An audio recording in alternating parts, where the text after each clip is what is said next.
What about your family? Don't you have some kind of emergency you gotta go to? In my family, there's always an emergency. And therefore, never an emergency. Oh, yeah. One-handed, still does. Ew.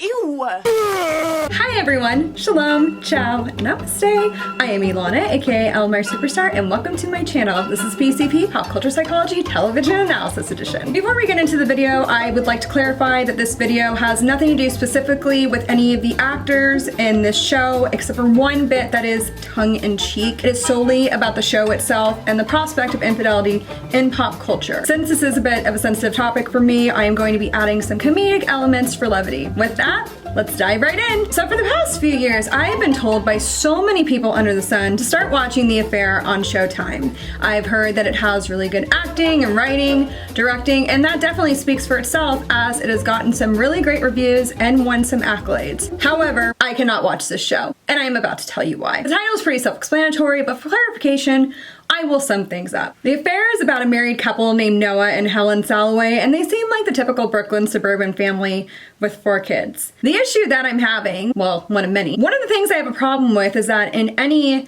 synopsis of the show, they are described as being a happy couple with a strong foundation. I find this very hard to believe. Happy couples and strong relationships do not wake up one day and be like, oh my god, I'm gonna commit infidelity, yay!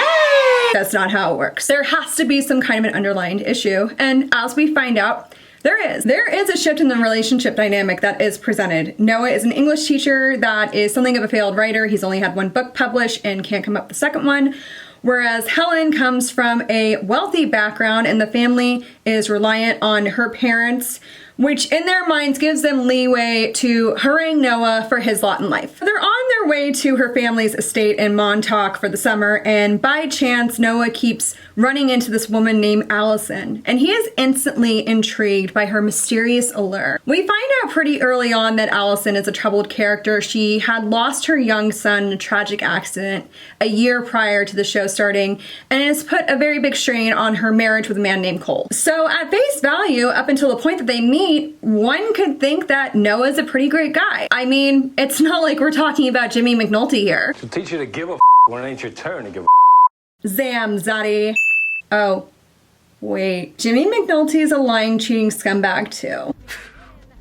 I'm starting to notice a pattern here. More than half the productions that Dominic West has been in, he's played a douchebag. Laney, you gotta talk to me. Words escape even the most cunning tongue. My little whore queen.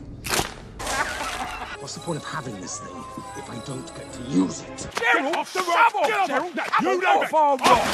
road! What does your wife think of you, Dominic West? Apparently, the media thinks that she thinks you're having an affair. Life imitating art much? Why else would you publish this letter after pictures of you canoodling with Lily James surfaced? Cinderella, how could you? Well, we all knew one of the Disney princesses had to be a slut. I am just very surprised that it's her. Honestly, my money was on Snow White. After all, she did live with 7 men. To go back to my earlier statement, I don't have a problem with Dominic West. He seems like a nice enough guy. I actually think that he is kind of underrated as an actor. And he also happens to be a big Bollywood fan. So I'm hoping that this is like a one-time incident, if there's any truth to it at all. Hi peeps! So right now I'm in the middle of filming part 2 for my series on Sushant Singh Rajput, and I was notified of an article posted 10 hours ago in which Dominic West did admit to his wife that he does have feelings for Lily James and that their marriage is as good as over. And I mean, wow. I think it was obvious in the previous clip, especially the notes, that I was a little uncomfortable and indecisive about the situation, but that it certainly solidifies my point about life imitating art. It is just very unfortunate that it had to happen under these circumstances.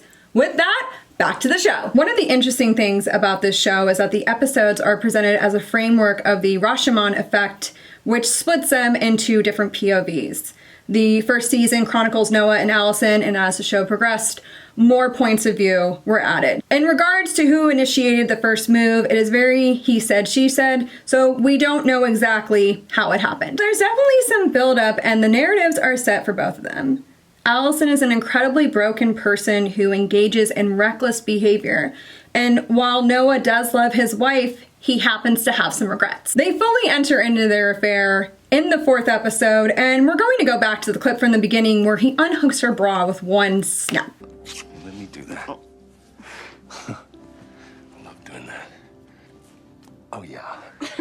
One-handed, still got it. Wow, congratulations. Are we supposed to applaud your masculinity while you fool around your wife and screw up your children? Ugh, as if. You. Of course, their spouses find out about it, and Noah does end up leaving Helen for Allison, but it doesn't last very long because she dies. Huh? What? She dies. She dies because Helen snapped and killed both of them for cheating because... They had it coming! They had it coming! Just kidding, that's not how she dies. I won't spoil it for you. However, none of this matters because the show ends with Noah and Helen presumably getting back together. What you say? Now that I've gotten the comedy bits out of the way, let's dive into the nitty-gritty and the serious aftermath of these actions. Affairs have been romanticized in cinema and television throughout the decades. I have just yet to see one like this where that is the entire premise. And the show does claim to delve into the emotional tolls that extramarital affairs play. It does indeed do that, but that doesn't mean that they didn't glorify Noah and Allison's infidelity. How their affair was an escape from the tragedies and downfalls of their everyday lives, and through it, they found love. If that was the case, then they would have been honest with Helen and Cole about these feelings. Instead, they chose to rip their hearts out of their chest. From a writer's perspective, it really makes you question, how can you abandon your moral high ground to write a story? This is actually something that I've been dealing with trying to write my next novel. Obviously, it plays out differently with every scenario. There are those that are unapologetic for their trysts, as seen in Ozark and Breaking Bad, while somebody like Don Draper is considered a serial cheater. Then there are those that are remorseful for their actions, as seen in Divorce and Rumor Has It. Then there are the few exceptions. Let's start with Midge and Joel on The Marvelous Mrs. Maisel. Joel started his affair over frustrations that he had to abandon his comedic dreams in order to provide for his family. Overall, Joel does seem like a pretty good person, and he obviously is still in love with Midge, and she is still in love with him. We also have Miranda and Steve on Sex and the City, but this is an example of infidelity being a one-time coping mechanism rather than evolving into something habitual. Then we have another one which might seem like an unlikely candidate, but I've always had a soft spot for them. Samantha and Richard on Sex and the City. I absolutely loved watching them because Richard was pretty much the male Samantha. They had such an ardent yet poignant chemistry, and that's what made it fun to watch. Unfortunately, he did cheat on her, but they got back together sometime after, and while I would like to believe that he would have remained faithful the second time around, he did make a pretty good effort. I just don't think it was in the cards, and Samantha knew that too, and that's why she broke up with him again. It's not only in the aforementioned shows and films that affairs are highlighted. It's carried over into the mainstream media and society as a whole. Historically, it's happened. Whether we're talking about Henry VIII and Anne Boleyn, which is considered one of the greatest love affairs of all time, or Anthony and Cleopatra. It's happened in politics. To this day, one of the biggest conspiracy theories behind Marilyn Monroe's death was that it was an inside job due to her alleged affair with JFK. Impeachment proceedings began against President Bill Clinton after his sexual liaisons with White House intern Monica Lewinsky came to light. Let's not forget the Stormy Daniels and Donald Trump scandal, where she received $130,000 to sign a non-disclosure agreement before the 2016 presidential election, despite their affair occurring 10 years before. Infidelity has also been prevalent in true crime. Two of the biggest convicted murderers in the United States, Scott Peterson and Chris Watts, killed their wives and children because of affairs. Betty Broderick murdered her ex-husband and his mistress-turned-wife. The long-term effects of infidelity really go beyond just a dissolution of family and or a relationship. You have the adulterer who, if they have a heart, they feel guilt and regret for their actions, but knowing that they can't take back what they did.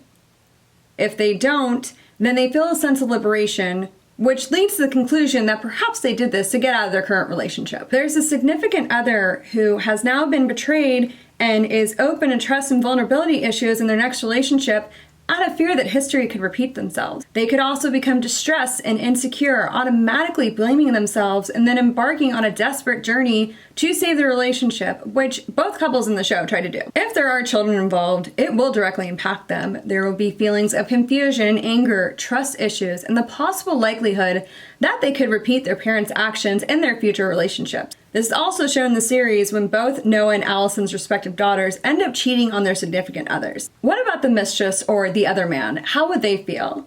Again, I imagine that it varies depending on the situation. Some could feel guilt while others would feel pride in a sadistic sense. But what about someone that truly had no idea that the person they were with was already claimed by another? This is definitely a predicament I can relate to because not only have I been cheated on, but I've been with 2 guys in my past that had a significant other already unbeknownst to me. One was confirmed by a friend shortly after things ended, and the other one he confirmed himself when 8 weeks after we broke up, his new girlfriend was 7 weeks pregnant. I said what I said. The timeline doesn't add up on that one. My final thoughts are that some people can be coerced into infidelity, but ultimately it takes 2 to tango, and that is exactly what happened on the affair. With that being said, I think you guys should check it out for yourselves, and it is available to stream on Showtime. That is going to be it for this segment. If you like this video, please be sure to give it a thumbs up, comment, and subscribe. I'll catch you in the next wave, all Martians. Bye.